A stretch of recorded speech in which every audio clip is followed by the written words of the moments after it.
Welcome everybody into Warm Weather Fans, the Sun Belt podcast. My name is Brian Stone, joined again this week by Zeke Palermo. Zeke, we talked about this last week. This is kind of a now a running theme through 2 weeks. Basically, we have one sort of upset game per week, and it feels like the rest of the games, if you're taking them on face value, like favorites, underdogs, like from a betting perspective, it feels like you may be a point off or so, but the rest of these games, other than the one game per week these last 2 weeks, have kind of gone chalk. And I felt like we kind of saw that in week 11, but we'll definitely dive into that. Zeke, how have you been? I'm good, man. You're right. There's a pretty clear hierarchy within the conference, and we'll talk about some games that were closer than maybe I anticipated. I know that the last game that we're going to talk about, Texas State, Louisiana, was one that I got wrong. Just kind of looking ahead for last week when we were looking ahead, rather. But it was a relatively chalky week, and it's because we have such clearly defined tiers in the conference right now. There's the very clear, obviously James Madison supersedes everybody else, but then there's this like Southern Miss, Old Dominion, and like I guess maybe in recent weeks Coastal Carolina is kind of flirting with this, like we're the top third. You have a very clearly defined middle third of like Arkansas State can win on any given week. Louisiana could kind of win on any given week. App feels like they can win games sometimes. And then there's this very clearly defined bottom where it's like we have the Georgia State, obviously, ULM at times. So, I think as we just get through more conference games, there just becomes less and less surprises. Certainly. All right, so let's start off with the game that we had on Thursday. It was the Georgia Southern Appalachian State rivalry game. Georgia Southern ultimately comes out with a 25-23 win. My kind of overall takeaways were this was one of the best games I saw from JC French in his entire starting tenure at Southern. I mean, I felt like he threw for 352, which how many times has he passed 300 yards in the box score? Like, not often. App trotted out AJ Swan again at quarterback.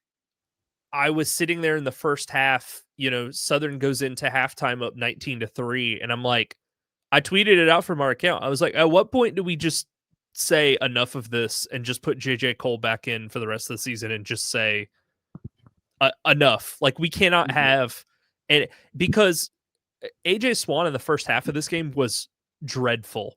He couldn't do anything. Like, he was missing throws left and right. There were a number of like third downs where there would be a guy running a route that was wide open and he'd just throw it over their head by 10 yards. And then there would be a play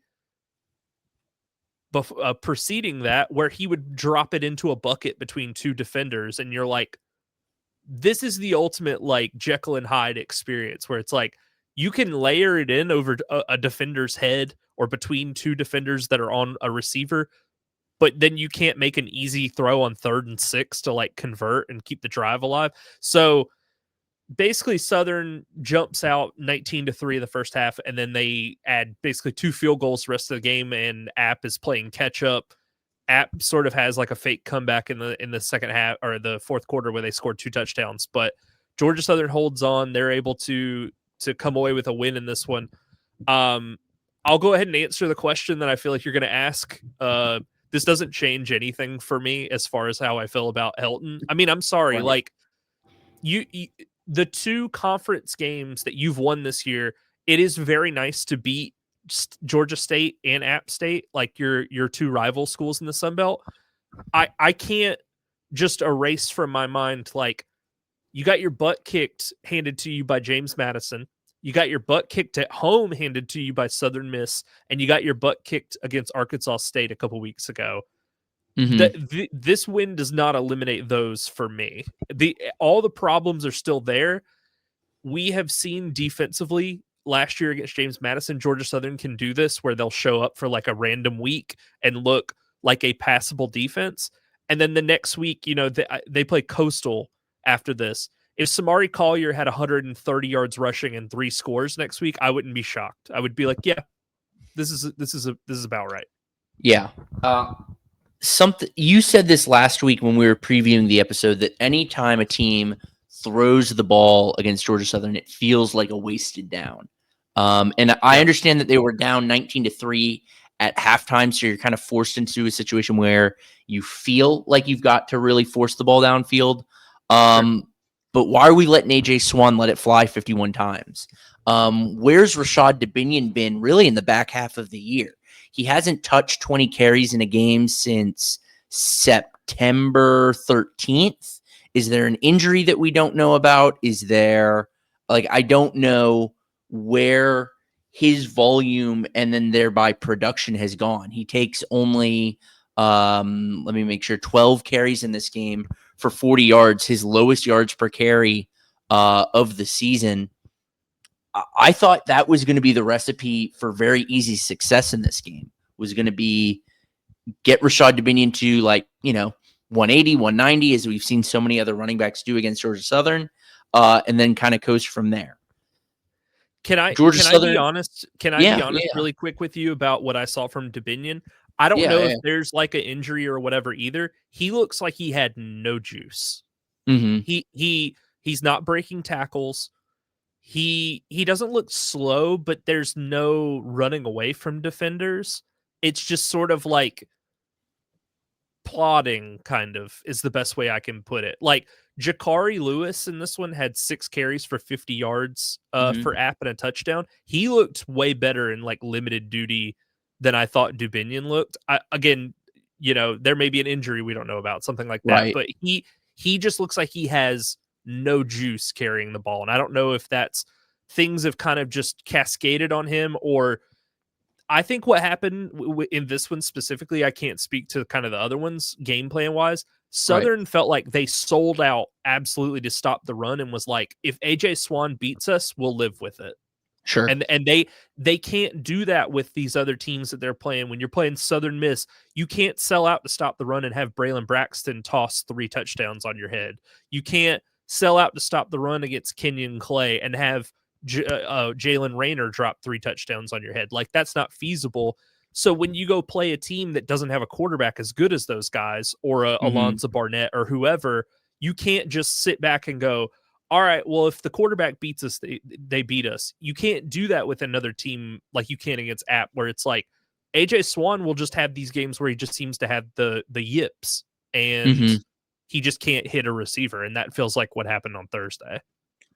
Yeah, really mercurial, I guess, from App's perspective in this one, because it felt, I mean, you and I were both pretty on the same page that this felt like a pretty chalkable win for App State.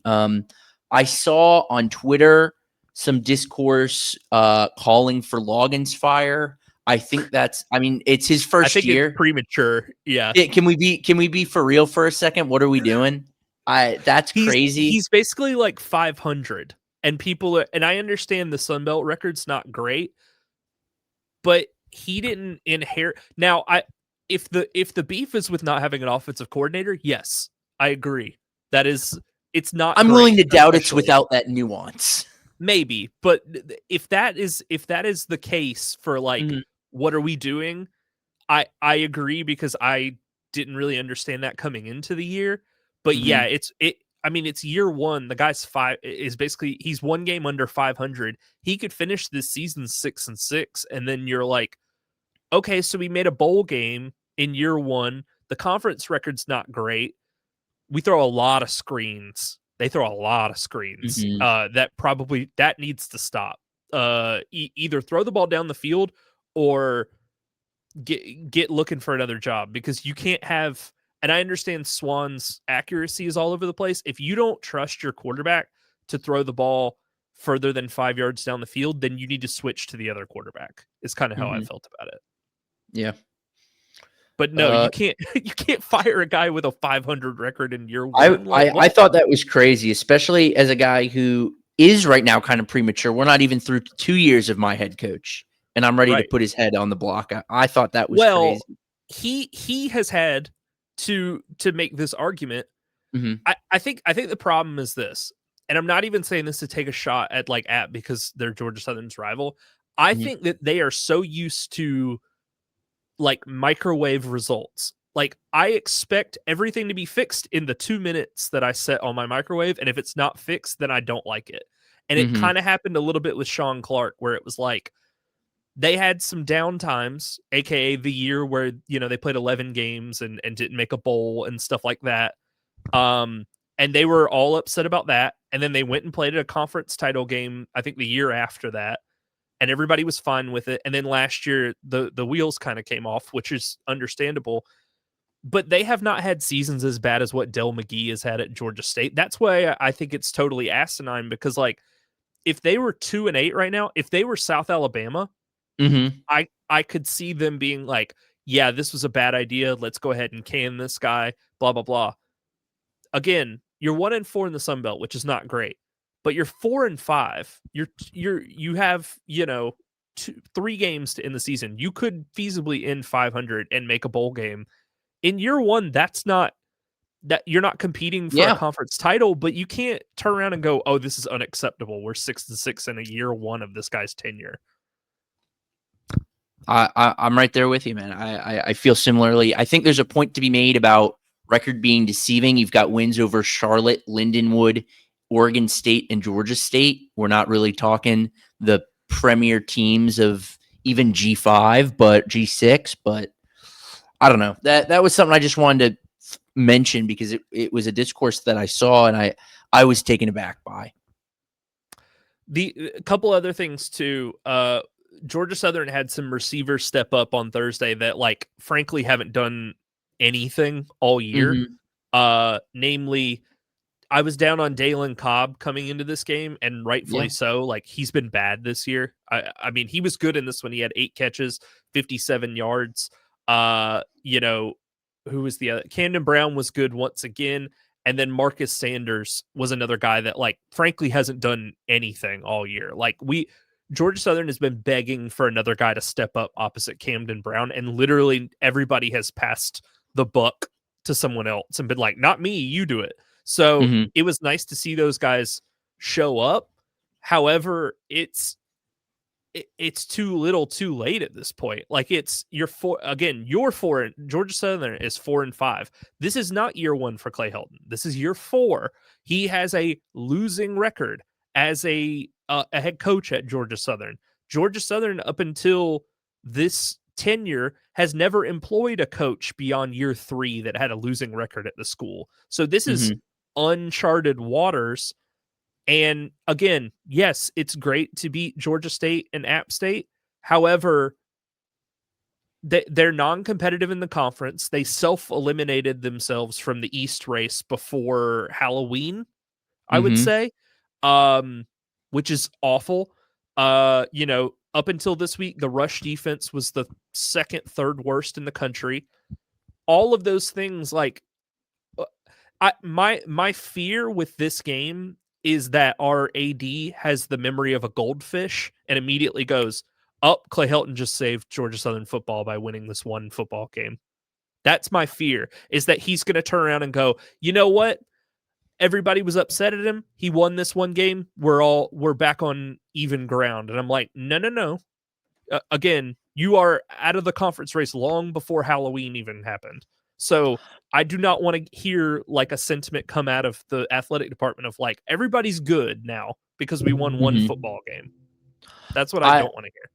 Yeah, I think you guys are probably in this spot that we'll see how it plays out with Old Dominion after Colton Joseph and how Ricky Ronnie plays out post Colton Joseph. But like I've said that Arkansas State has been in this position for a couple of years where making a bowl game is kind of your worst case scenario because Yeah. that is good enough to extend your coach, good enough to give him the extra year, and that's why we're on year 5 of Butch Jones. After a very unimpressive 8-5 last year, and will be a very unimpressive like 7-5 or 7 and whatever they go this year. So I think you guys are kind of in that same purgatory, and I do not wish that upon anyone. I don't know honestly if we are, and the only reason I say that is it clearly felt like Helton had a press conference like last week leading up to this game and literally came out and like apologized for underperformance. And I'm like, in 2023, that was year 2 for him. He was, I mean, I tweeted this out from our account. He was basically telling the fan base to go F themselves while Davis Brin threw a million interceptions.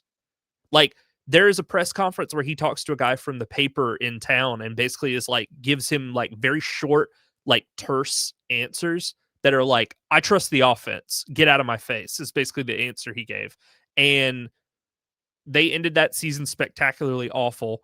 And that's just what I mean is like, there clearly is something here. Like people are feeling the heat, like regardless of like one win on your schedule. Like next year, if he comes into next season with JC French, no Josh Dallas, no Chance Gamble, and doesn't replace those guys, and I think he's going to end up having to fire both coordinators if he's going to be back next year, because the defense has not been good, which we've gone over multiple times. The offense has had these like fits and starts where they're okay and then they're terrible and like can't score and then they're okay again. Like there needs to be a baseline level of like consistency. All of those things are still like moving parts. So that to me tells me that at least there's a fire under someone to like, things need to change or this is going to go out the window pretty quick. So my feeling though is what happens is he fires both coordinators. They come back next year with this ghost ship of a team, and then they win like 3 games and they fire him after like week 10. And then we basically wasted a whole season because Southern did this with Lunsford, where when Shai Wertz transferred to Louisville, the quarterback after 2020, they basically came into this season with like a barren roster and a bunch of guys that couldn't play quarterback, and then they just mailed in a whole season. So like I have a feeling that's kind of what's going to happen is like no one's going to want to sign on to be Clay Helton's assistant knowing he could be fired like immediately next year.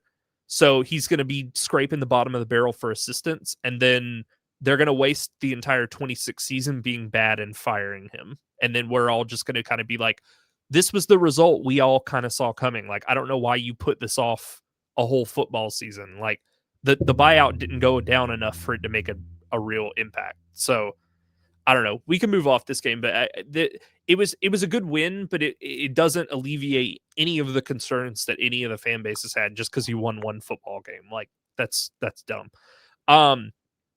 All right.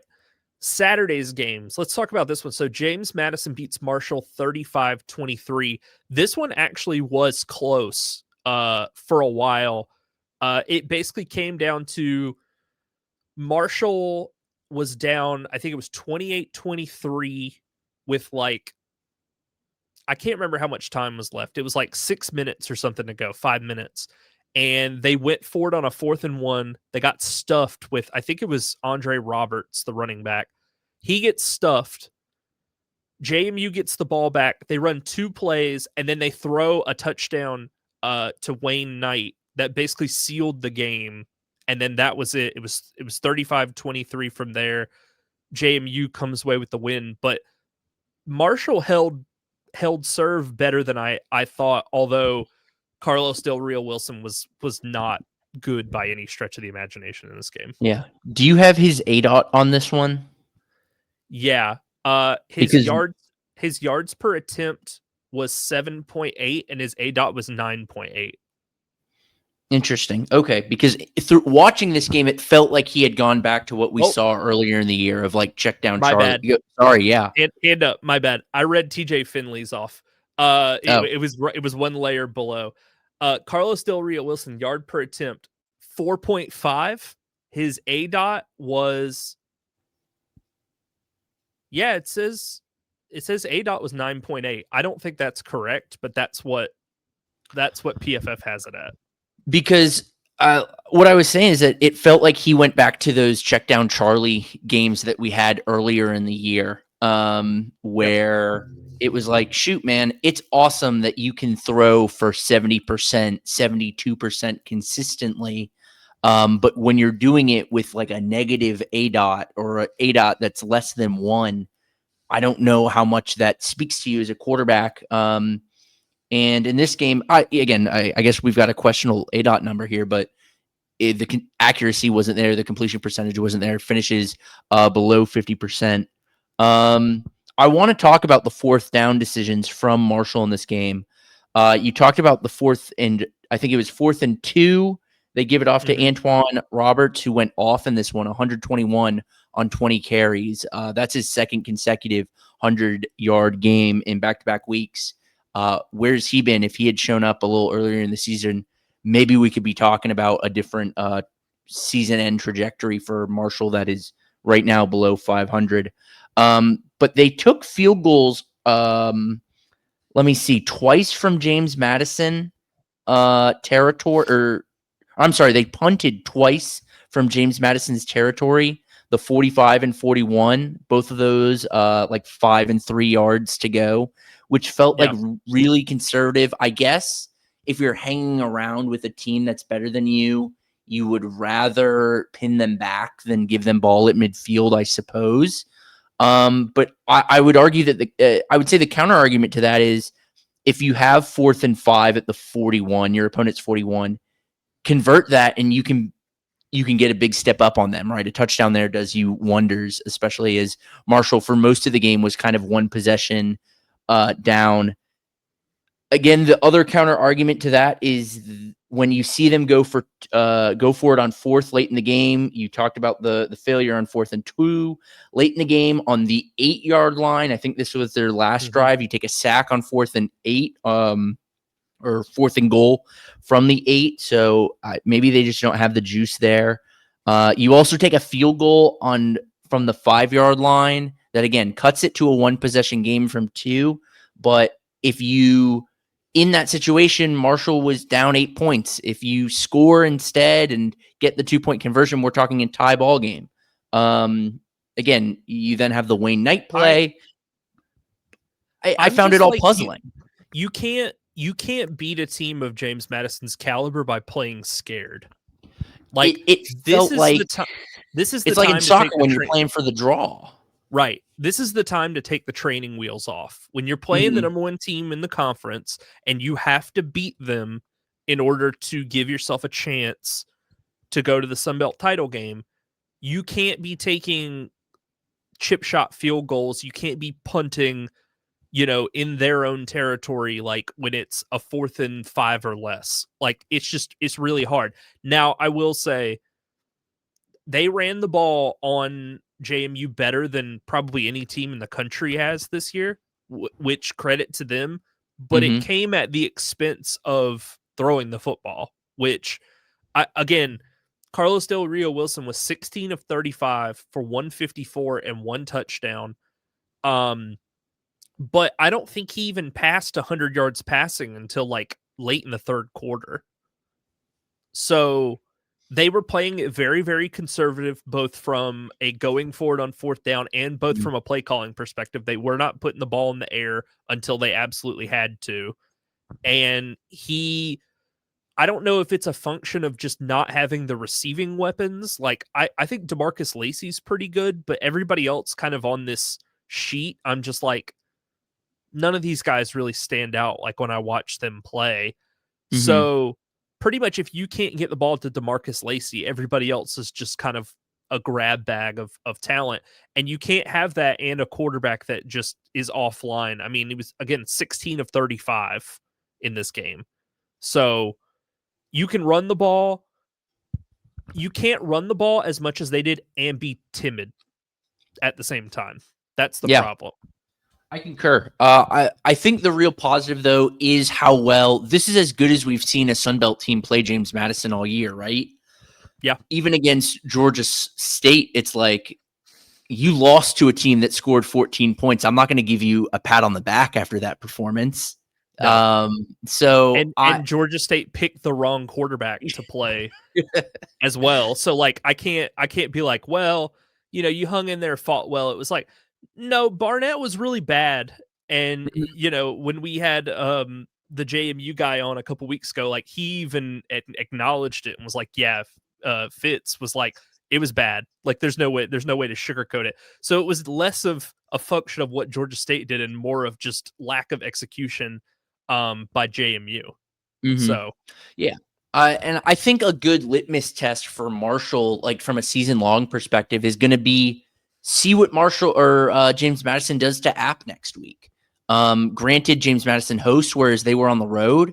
I think that's an interesting litmus test. Like I think the Dukes are going to put the beat down on them. I really do. Yeah. And so considering you're in similar spots from a program perspective, first year coaches that had relatively weak rosters coming into it, I think Marshall's in a really interesting spot. And so I was impressed by their performance here.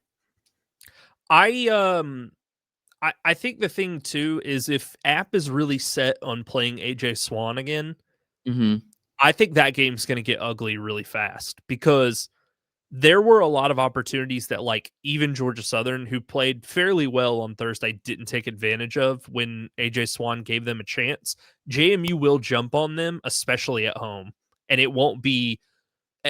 Can you imagine AJ Swan playing off the back foot down 3 scores, trying to like make a throw into tight coverage multiple times on a drive? Like that to me screams, oh no. Like, and we talked about Dubinion. I don't know what the problem with him is. If he's just like out of juice or whatever, they're not going to be able to run the ball the way that Marshall did unless, that running back, what was his name? Jakari Lewis, unless they give him more work, like they're not going to be able to do what Antoine Roberts did. Like, because Dubinion, I don't know what happened to him. He seems like a car that has like a flat tire that is like trying to drive on the interstate, and it just is not, it's not happening. So you can't go anywhere. No. So Alonzo Barnett, we didn't mention him yet, but he played well in this one. 14 of 24, 270, 3 touchdowns, 1 pick. Also added 32 yards on the ground. Wayne Knight, I mentioned him, had 79 yards receiving and a touchdown, as well as 87 yards rushing and a score as well. He was kind of the player of the game for JMU. I mean, JMU only notched 1 sack, which when I looked at how poor Del Rio Wilson was playing, I was like, oh, he must be under pressure constantly. I think they finished, this is like in the advanced stats category, I think they finished with like 4 hurries of the quarterback JMU did. So it wasn't as if they were just on him every play. They had 1 sack and I think like 4 hurries. So he just was old-fashioned, not great. And you can't beat JMU when it's like what we said, can't throw the ball until you absolutely need to.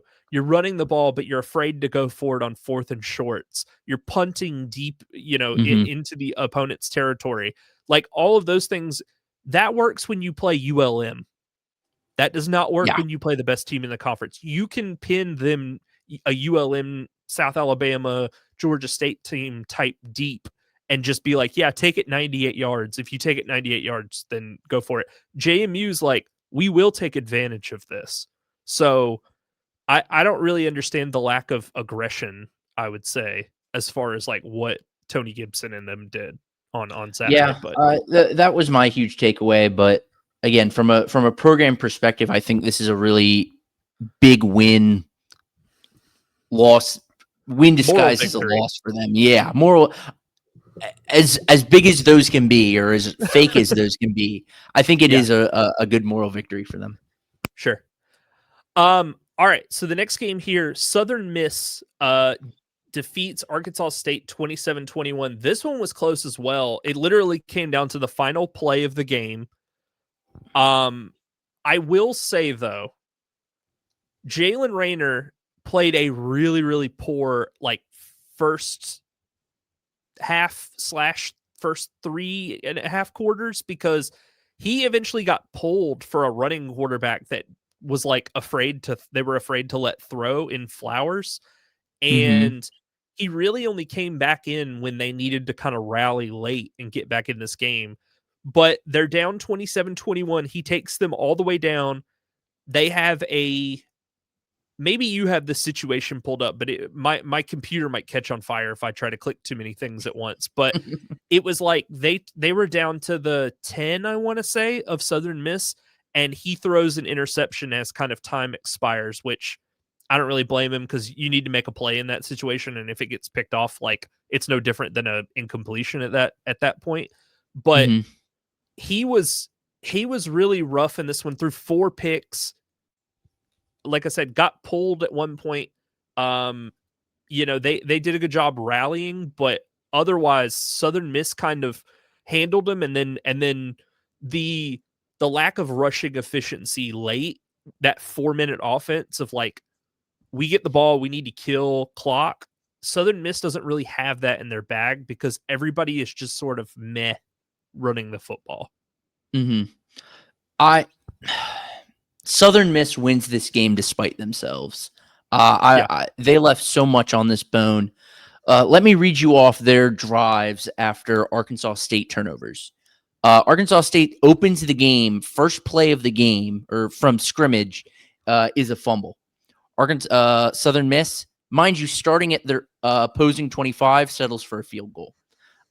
Interception, you punt it away. Interception, you send another interception right back.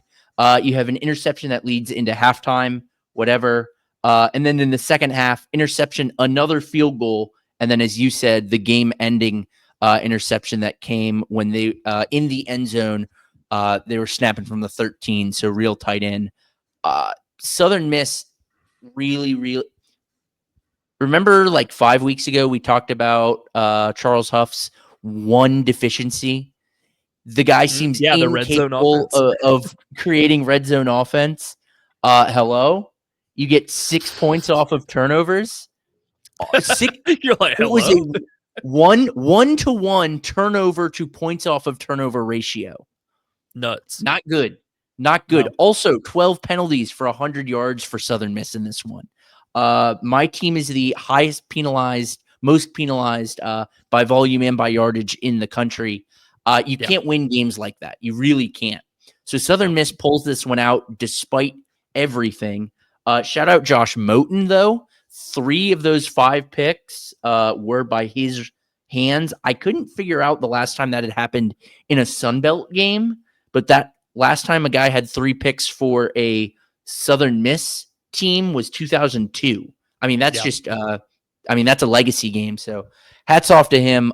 Southern Miss, dude. Because it's all about James Madison, right? We're at this point, especially after Troy lost their game. Southern Miss feels like a chalk into the conference championship. It's all about, what are you going to do against James Madison? They're surely not going to let you get away with this. No. Mind you, they're not even going to turn the ball over 6 times. Let's make that clear. But you've got to capitalize on those moments, and Southern Miss has not. Southern Miss did not, and they have not. No. And I will say, I know he threw a pick, but I was pretty surprised out of what Southern Miss got out of Landry Liddy, the backup. Mm-hmm. So Braylon Braxton gets banged up. I want to say this was either late first quarter, early second. And Liddy basically played an almost a full quarter of action. He ends up going 4 of 6 for 128, a touchdown and an interception. He throws a long touchdown to, I believe it's the one to Elijah Metcalf, which was a 76-yard touchdown. Listen, man, like we've come a long way from the Ethan Crawford, Tate Rodemaker not being able to complete a single pass. We got Frank Gore Jr.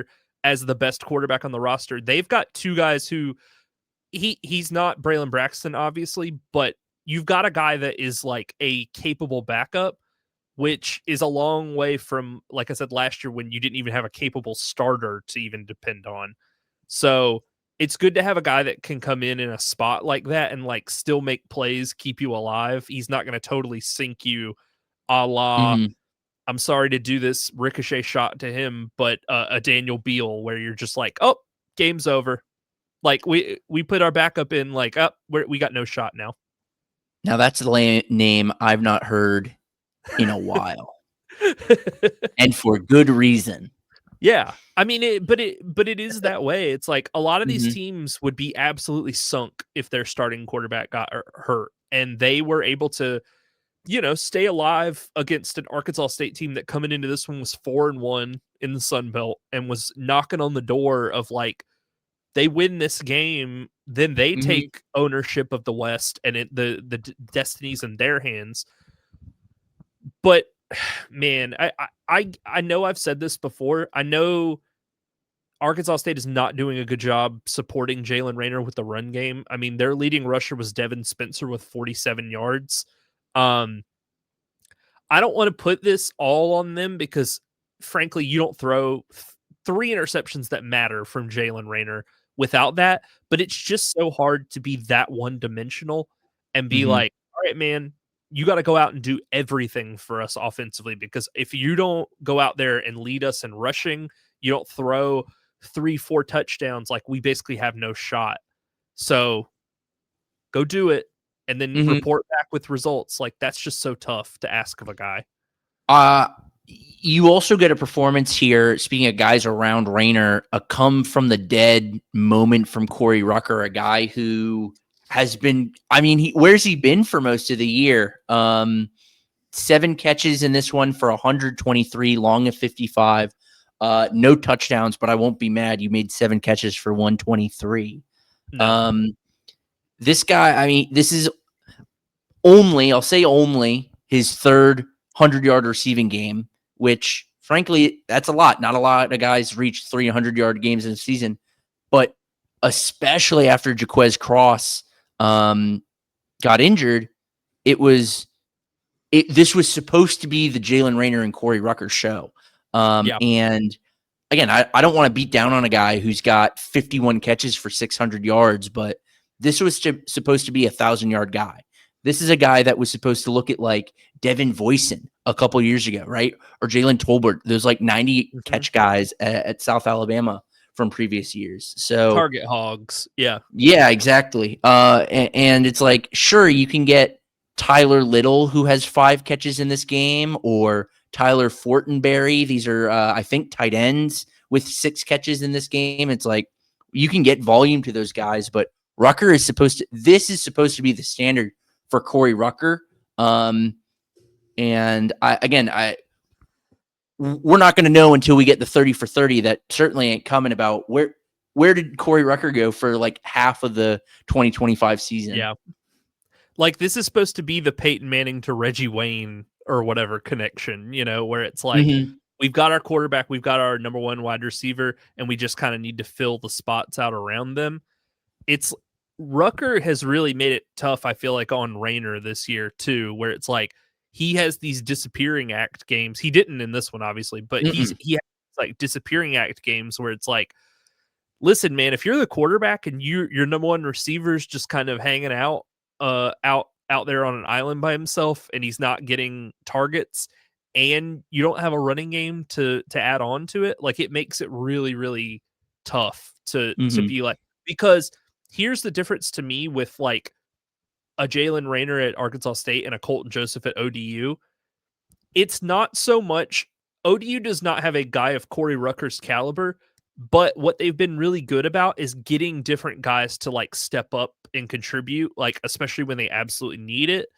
Now there have been games where that didn't happen, like Marshall, James Madison, second half, like stuff like that. But by and large, they've been pretty good about that. Arkansas State is truly like a grab bag of like, just roll some dice, and if it lands on odds, then we got nothing for you today, and if it's on evens, then we're good. And so Mm-hmm. it's just kind of like, what are you supposed to do with that? Like, as a quarterback, you're like, yeah, I feel like Rayner has to be looking side eye at Butch Jones sometimes and be like, all right, so let me get this straight. You built a team with not a great defense. You built a team that is so thin at the running back spot that if one guy gets hurt, we essentially are just not running the ball the rest of the season. And I have one guy to throw the ball to, and if he's like double, triple covered, then we just are pulling guys out of a hat. Mm-hmm. Like, oh, okay, and you want me to make it work? I think another kind of difference between these offenses with excellent quarterbacks. Again, there's a pretty clear tier between Colton Joseph and Jalen Raynor, but I mean, it's certainly not as large as some of the other quarterback gaps. We're not talking about Aiden Armenta here, right? Mm-hmm.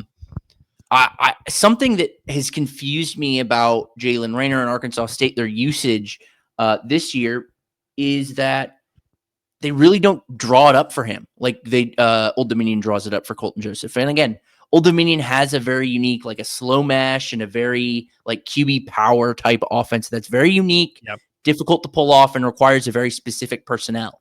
But in this game, you have Jalen Raynor running 4 times on scrambles and 4 times on design runs, right? More often than not, those numbers are roughly comparable. Whereas when we look at Colton Joseph, he's getting so many design calls. Clearly not that big enough a deal because Jalen Raynor is stuck with Butch Jones and stuck with the Red Wolves. So maybe I'm making a mountain out of a molehill. He doesn't have to be. He could probably make a move if he really wanted to. But if he wanted to, wouldn't it have already happened? I don't know. I mean, we thought the same thing about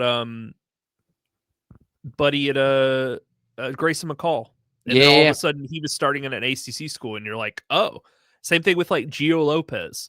Mm-hmm. I mean, it hasn't gone well, but same thing really, where it was like kind of hung around for a couple years, and then it was like, oh, guess what? Duke has an opening this next year or whatever at quarterback. Like, let me go take my talents over there. At least they have like an idea of what they want to run with me. Whereas Arkansas State, like some weeks it feels like it's drawn up to perfection, and then other weeks it feels like it's just go out there and there's a term for like NBA offense where it's like ISO heavy on Twitter, where it's just like do that guy is like what it's called, where it's like just ISO him and then just take him to the basket or step back and hit a 3, and it's like that kind of feels like what they do with Jalen Raynor some weeks. It's like, all right, man, it's all on you. Like you need to be our Shea Gilgeous-Alexander out there. Like take the guy to the hoop or hit a fall away mid-range or whatever, but like other than that, we got nothing for you. We got no movement, nothing. Go have fun. Yeah, exactly. All right, so that was that game. The next one, this one was yours. I'm gonna be honest, I did not watch this because I knew you would kind of be on top of it, and also this game did not really appeal to me all that much. Coastal Carolina beats Georgia State 40-27. TJ Finley is back. Was Cameron Brown injured, or did TJ Finley have compromising photos of Hugh Jackson? How did he get back on the field? So the final in this one, Coastal wins 40-27. Coastal was only up 9 at halftime. State was sticking around for a while, but come out of the locker room in the second half, and where's Cameron Brown? It's TJ Finley. I thought we were done with this. I thought we had kind of gotten over this bump. Well, it's an undisclosed injury, is my understanding. Now that we have injury reports, maybe we'll see something pop up later this week as we look ahead to the upcoming game. But right now, I understand it's injury. For the sake of the program, I hope it's injury. I hope this wasn't just a choice to go back to TJ Finley. And when you make that... Soft benchings are so hot in football right now, aren't they? With JJ McCarthy and Kyler Murray and now I guess Cameron Brown. Hey, take it to him, 9. Once that change is made, Coastal kind of runs away with it. They score a field goal and then a touchdown in the third. Georgia State has semblance of maybe a comeback. They were down 40-14 in the fourth. So it probably wasn't going to happen. They scored 2 touchdowns in pretty quick succession to cut it to 40-27, but get no closer. Samari Collier's fun, man. I think Coastal is in a really good spot because, again, this is a possibly fraudulent 6-3, but what they have is very important. We see this at Old Dominion. We just talked about Arkansas State. I'm trying to think of other guys in recent Louisiana when it was Zion Chris for that 30 seconds. What you have is fun, and that's really important. Coastal is not officially out, but pretty clearly out of the race for the East. Again, I think they're a relatively fraudulent 6-3, but what they've got is a quarterback who's fun. 11 for 18 from Samari Collier. They really lean on the fact that he is not he is a startable quarterback, Aiden Armenta type. But what he has over Armenta is the ability to run 10 times for 123 yards in this one. And again, like you just need that at a program like Coastal where they're wearing glow in the dark uniforms. Also, he's kind of like Lunch Winfield in that he's not afraid to throw it down the field. He didn't do it a lot in this one. I mean, his ADOT was 7.5, so it wasn't anything crazy. It was pretty along the lines of what you would kind of expect. Collier, second highest passing grade in the Sun Belt per PFF this week at 84.5, just behind JC French. Yeah, I mean, passing wise, this was probably the best game we've seen from him, like efficiency. He's had a couple of games where he was hovering around like the 30 to 40% completion percentage in games that they had won. This was a lot better than that. And then, like you said, really fun. He had an 85-yard run in this one, 10 carries for 123 and a score. They have Javon Edwards and Javin Simpkins.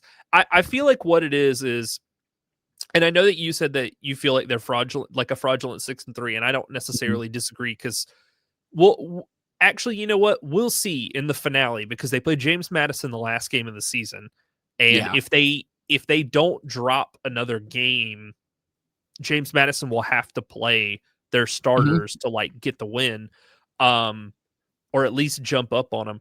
But what I've seen from them is like Collier kind of opens up the field for the run game in a way that like Tad Hudson did not.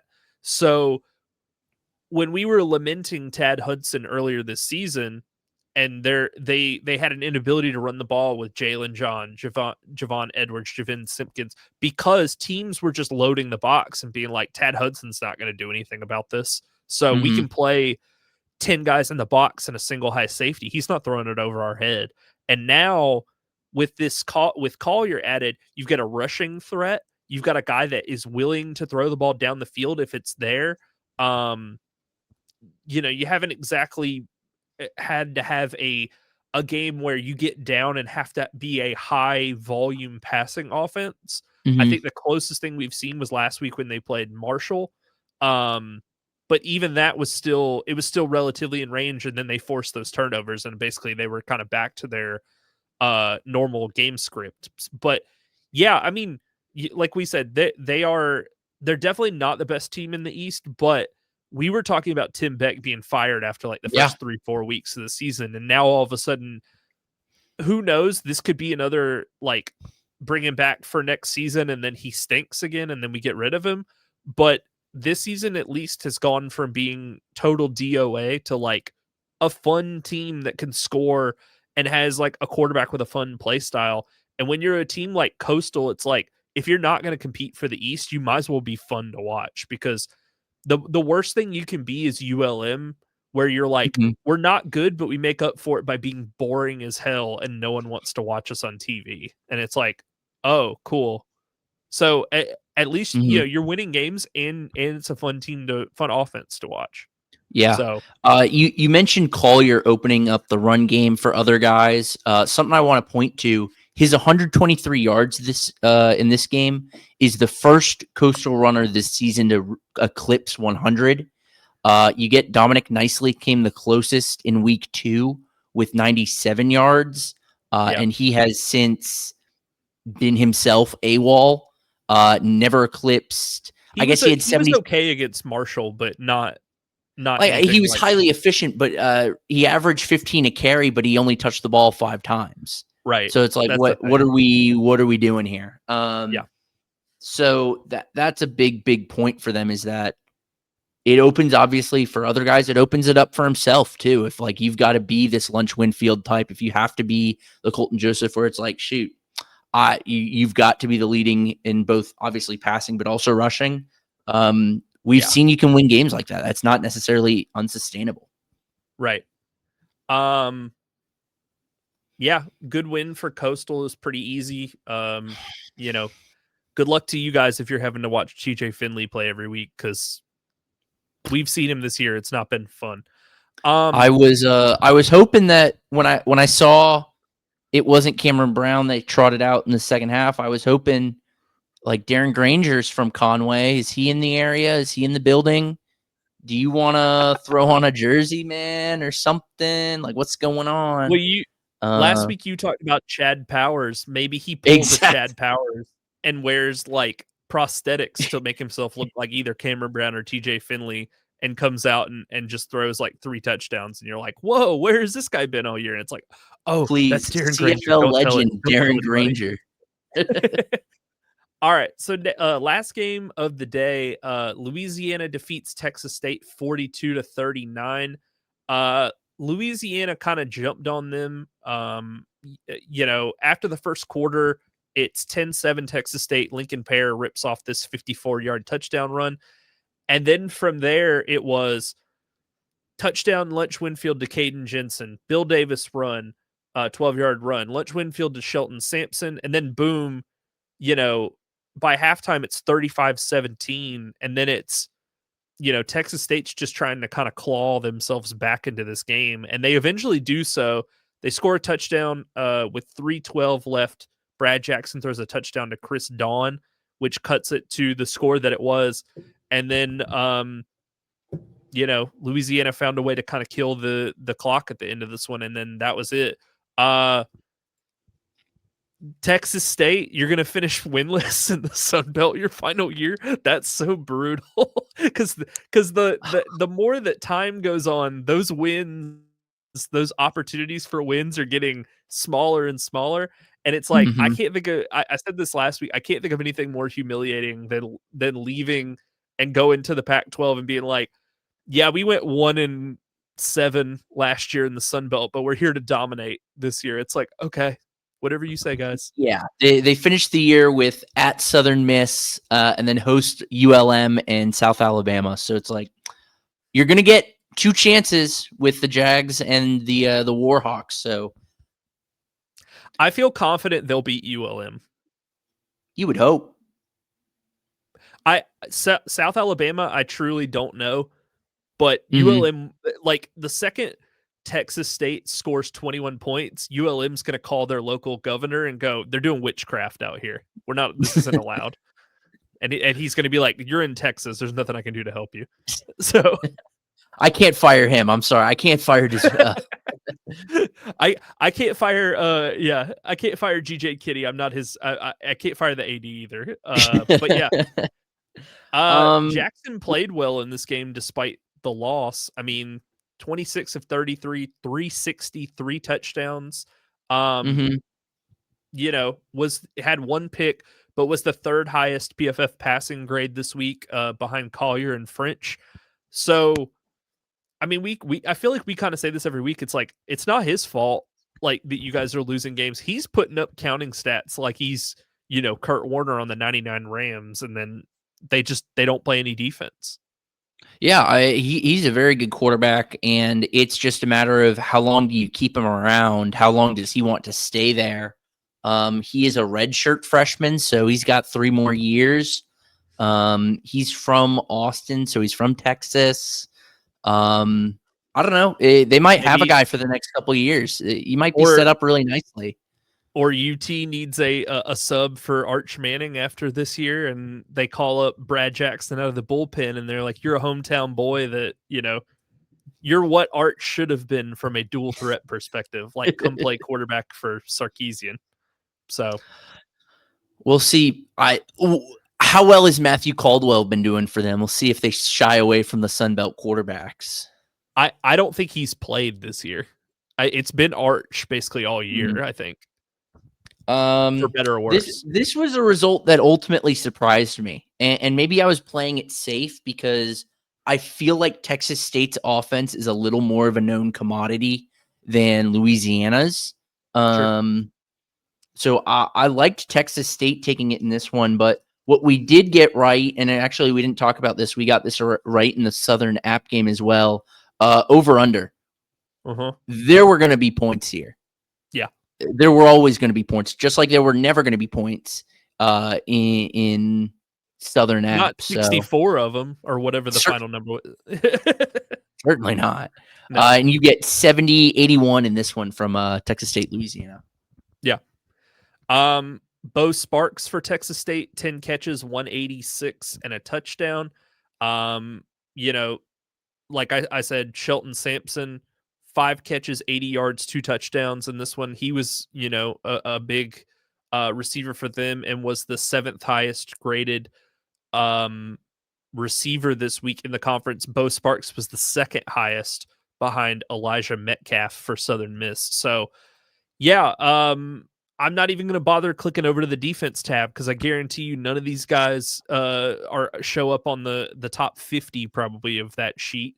But yeah, good win for Louisiana. You know, this season it's kind of similar, right, to what Coastal was dealing with, where it was like you start off, you've got this quarterback that looks like he's dead meat, and I'm talking about Daniel Beal. We didn't even see enough of Walker Howard to make that determination, but Daniel Beal, Tad Hudson, both of them look like dead meat to start with. Your season looks like it is dead before it even kind of kicks off. And then you uncover these like backups who have been pretty fun and have some mobility and are willing to kind of chuck it deep and take some chances. And now, you know, Coastal is in a much better spot just because, you know, they kind of made that change earlier, but Louisiana's now 3-3 in the Sun Belt, whereas it seemed like in the beginning it was like we were looking like at a South Alabama, Georgia State level team. And now, yeah, I mean, you know, they're going to beat ULM to end the year.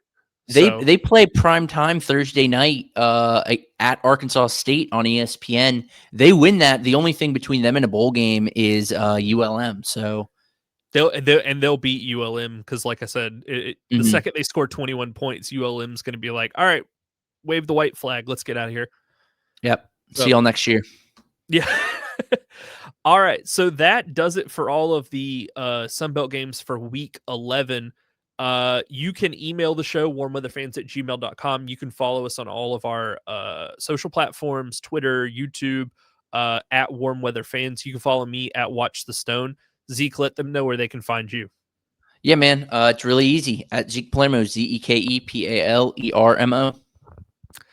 All right. And we will be back later this week on Thursday to talk over all of the Week 12 games as the regular season in the Sun Belt winds down. This has been another edition of Warm Weather Fans.